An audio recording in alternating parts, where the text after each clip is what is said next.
Bonjour et bienvenue à nouveau sur Hardware Set Info. Dans ce tutoriel, je vais vous montrer deux façons de supprimer le verrouillage de votre écran sur le Samsung S25 Plus. Commençons. Il y a donc deux façons de le faire, car il y a deux scénarios dans lesquels vous voudriez le faire.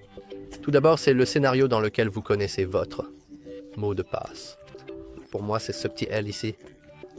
Et l'autre scénario est celui où vous ne connaissez pas votre mot de passe. Cependant, le second est difficile à faire, donc nous le ferons plus tard. Pour l'instant, nous voulons aller dans Paramètres. Faites défiler vers le bas jusqu'à voir l'écran de verrouillage et AOD. Oh, pas écran d'accueil, désolé. Écran de verrouillage et AOD. Et la toute première option que vous verrez s'appelle Verrouillage de l'écran et Biométrie. Vous cliquez dessus, vous entrez votre mot de passe actuel. Et ici, vous pouvez en choisir un différent. Par exemple, je vais simplement désactiver complètement notre écran de verrouillage. Donc maintenant, quand nous éteignons notre écran, nous allons simplement aller directement à l'écran d'accueil.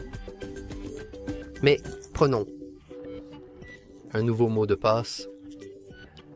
Pour moi, ce sera encore seul que j'oublierai immédiatement sans raison particulière. Donc maintenant, quand nous verrouillons notre écran, il essaiera de... Oh non, j'ai oublié mon mot de passe. Alors, comment résoudre cela?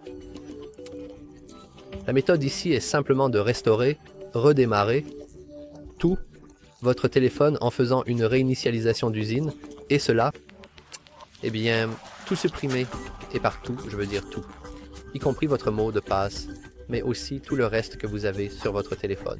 Par exemple, compte, photos, images, applications, tout. Tout disparaîtra. Donc gardez cela à l'esprit. Si vous ne voulez pas faire cela, essayez de vous souvenir. Il n'y a vraiment pas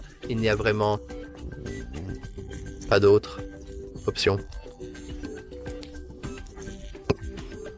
Nous voulons d'abord éteindre notre téléphone et nous le faisons en appuyant sur le bouton d'alimentation et le volume bas.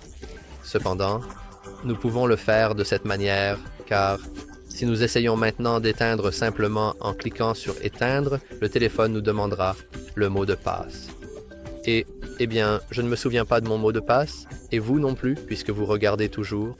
Donc, nous voulons continuer à appuyer. Bouton d'alimentation et volume bas, et lorsque l'écran devient noir, nous voulons vérifier. Nous voulons changer notre doigt, et nous voudrons relâcher le volume bas, puis continuer à maintenir le volume haut, alors faisons-le rapidement.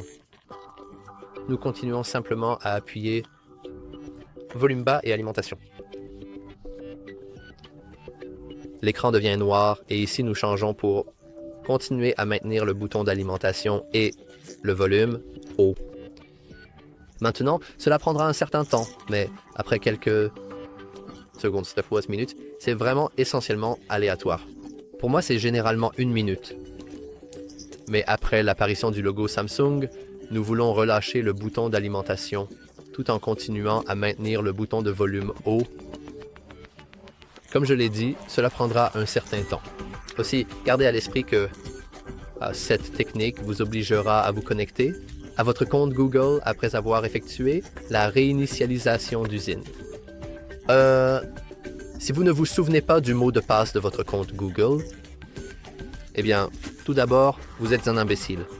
Et deuxièmement, il y a probablement encore de l'espoir pour vous parce que Google a vraiment une capacité pratique pour... Il suffit de cliquer Google. J'ai oublié mon mot de passe, pouvez-vous m'aider? Et Google vous aidera en vous donnant un nouveau mot de passe. Maintenant, nous relâchons le bouton d'alimentation. Et nous sommes maintenant en mode de récupération.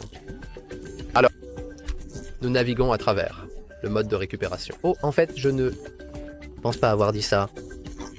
Vous devez être connecté à votre ordinateur ou à votre ordinateur portable ou en gros à n'importe quoi d'autre. Si vous ne l'êtes pas, cela ne fonctionnera pas pour vous. Je ne pense pas l'avoir vraiment mentionné, je suis désolé. Mais vous devez être connecté pour que cela fonctionne. Donc, après avoir terminé, et que vous êtes en mode de récupération, vous pouvez vous déplacer en utilisant les boutons de volume. Et vous voulez confirmer votre choix en cliquant sur le bouton d'alimentation. Donc, nous descendons jusqu'à effacer, données, / réinitialisation d'usine. Vous pouvez voir, même notre téléphone nous le dit. Si votre téléphone est réinitialisé, vous devrez entrer les informations du compte Google associé à ce téléphone pour pouvoir l'utiliser à nouveau. C'est pour empêcher essentiellement de voler votre téléphone, de tout réinitialiser et hop, j'ai un nouveau téléphone. Donc, maintenant, nous le confirmons simplement. Nous voulons effectivement effacer toutes les données utilisateurs. Et gardez également à l'esprit de retirer votre carte SD si vous en avez une, car elle pourrait aussi être effacée. Donc, nous procédons simplement à la réinitialisation d'usine et, comme vous pouvez le voir ici, l'effacement des données est terminé. Nous cliquons maintenant simplement sur la première option, redémarrage du système maintenant, et le système redémarre. Le système va redémarrer. Nous pourrons utiliser notre téléphone encore.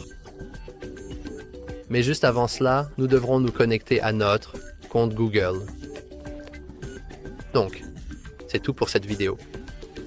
Si vous voulez vraiment, si vous voulez voir plus tard étape par étape, assurez-vous de regarder un autre tutoriel sur comment restaurer une sauvegarde depuis Google, car c'est fait exactement ici. Sur l'écran, vous verrez juste, dans un instant, le téléphone va essentiellement nous dire bonjour dans plusieurs langues. Oui, donc c'est tout pour ce tutoriel. Si vous avez trouvé cela utile, veuillez envisager de liker et de vous abonner. Merci d'avoir regardé.